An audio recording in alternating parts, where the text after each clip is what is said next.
আপনারা সবাই জানেন যে আমার ছোট বউয়ের সাথে আমাদের একটু ঝামেলা হয়েছে। আমাদের বলতে কি আমার ঝামেলা হয়েছে। কাকুলিকে তো এমনি তো অনেক ভালোবাসে, কাকুলির সাথে তেমন কোনো ঝামেলা নাই। তো সকাল সকাল ঘুম থেকে উঠছি, একটু সকাল সকালে ওটা ট্রাই করছি। তো আমরা ঢাকার উদ্দেশ্যে রওনা হবো একটু পরেই। এই যে আমার বউ কিন্তু বড় বউ যে হাঁসকে মানে খাবার দিচ্ছে সকালবেলা। তো খাবার টাবার দিয়া ইনশাল্লাহ আমরা রেডি হবো। কতক্ষণ লাগবে রেডি হতে তোমার? আচ্ছা দেখি, আমি কালকে তো অনেক ট্রাই করছি, তো পূর্ণিমার তেমন কোনো খোঁজ পাই নাই, ফোনটা ধরে নাই। তো দেখি আজকে আবার ট্রাই করবো, যাওয়ার আগে যদি ধরে তো আলহামদুলিল্লাহ, না ধরলে তারপরে আমরা যাচ্ছি। আমরা একটু পরে রেডি হয়ে বেরোবো, বেরোয় দেখি ওরা আনতে পারি কিনা। আর আমরা কিন্তু কাউসারে রাইখে যাব।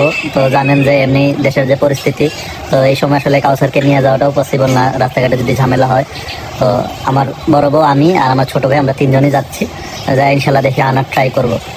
এমনি তো দোয়া করবেন যাতে আমাদের সংসার আবার আগেকার মতো হয়। তো অনেকেই আমাদেরকে কিন্তু কালকে কমেন্ট করছেন, অনেকেই মেসেজ করছেন, অনেকে ইনবক্সে নক দিচ্ছেন, অনেকে আমাদেরকে কল দিচ্ছেন। কলটা ধরতে পারি না আসলে, মন মানসিকতা ভালো না থাকলে আসলে কলটা ধরবো কেমনে বলেন? কারণ কালকে থেকে এত পরিমাণ মানুষের ফোন দিচ্ছে, নক দিচ্ছে। এমনিতে আমরা কিন্তু সচরাচর মানুষকে রিপ্লাই দেই, বা কেউ নক দিলে তাকে কিন্তু আমরা মানে করি, তার সাথে কন্ট্যাক্ট করি। কিন্তু কালকে কারোর সাথে কন্ট্যাক্ট ছিল না, একদমই কারো ফোন ধরি নাই। যখন দেখতেছি অতিরিক্ত মানুষের ফোন দিচ্ছে, তখন আমরা একটা সময় ফোনটা অফ করে দিছি, কতগুলো করি।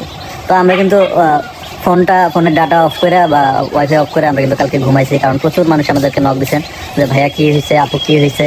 তো আসলে কি বলবো বলেন।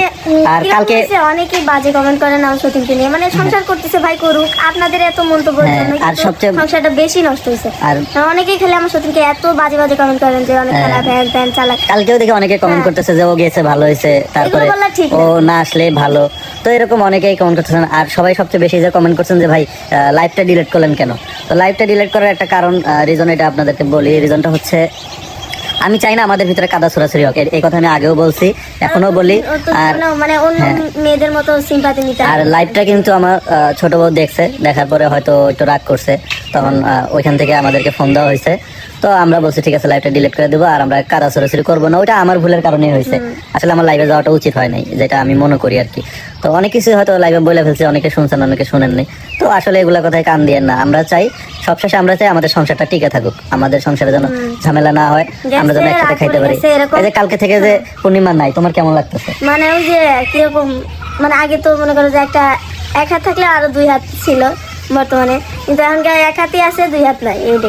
এই যে এখন সকালবেলা ওইটা একা একা কাজ করতেছে, মন খারাপ। ওই তো উঠে কাজ কাম আগে সারে ফেলে দিত, পরে মানে রান্না বান্না করে পরে ডাক দিত যে কাকুলি আয়, রান্না করছি খাবো না, ডাক দিয়ে খাওয়াতো। কিন্তু এই মানুষটা এখন আর নেই। তো সকালবেলা উঠছে যে আমার হাতে কিন্তু ব্রাশ। তো রান্না বান্না কি করবা? ভাত কালকে রান্না করছিলাম না, ওগুলো গরম করে খাই। কালকে খাবার আছে, ওগুলো গরম করে আমরা খাইয়া যাবো। তো বেরোবো রাস্তায়, কোথায় কি হচ্ছে না হচ্ছে, তারপরে ওর বাসায় যাওয়ার পরে কি হবে না হবে সবকিছু কিন্তু আপনারা দেখতে পারবেন। আমরা ভিডিও আকারে তুলে ধরে ট্রাই করবো। অনেকেই ভাবতেছে সতীনের সংসার করছে দেখে চলে গেছে, তা না। আপনার যদি সিঙ্গেল থাকেন, ধরো তুমি আর আমি সিঙ্গেল আছি, আমার কি কোনো দণ্ডই লাগবে না? আমি কি বাপের বাড়ি যাবো না? এটা কোনো কথা কইছে? এটা কোনো কথা কও? যাইতেই পারে বাপের বাড়ি, আরো অনেকদিন। আর সবচেয়ে বড় কথা, অনেকদিন ধরে বাপের বাড়িতে যায় না, তো মানে একটা নিজের একটা ফাপড়ের একটা ব্যবসা আছে। আর আমিও যাইতে দিতে চাইতেছিলাম না, কারণ যেহেতু প্রেগনেন্ট, বাচ্চা পেটে, এখন যদি ওই অবস্থায় ঢাকায় যায়, জার্নি করাটা উচিত না। এই জন্য আমি যাইতে দিতে চাই নাই। অনেকদিন ধরে আসছে ঢাকা থেকে, তো আবার একটু মানে ওর মাকে ছাড়া অতটা মানে ওর ভালো লাগে না, মানে থাকতে পারে না। যখন ঢাকায় আমরা ছিলাম প্রায় সময়ই যাইতো মায়ের বাড়িতে।